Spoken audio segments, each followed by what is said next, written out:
Hey guys, welcome back to another video of War Talks, and today we have my original World War II US M4 Sherman track link connector.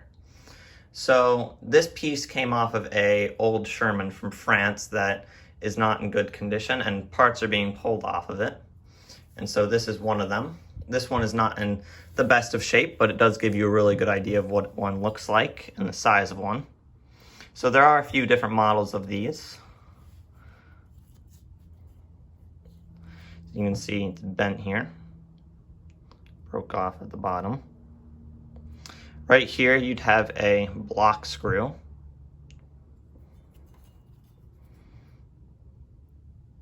See the holes where the track pins would go through.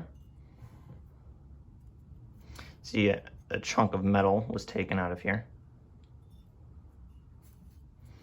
But it's a very nice piece of a Sherman tank to have, and a very interesting one.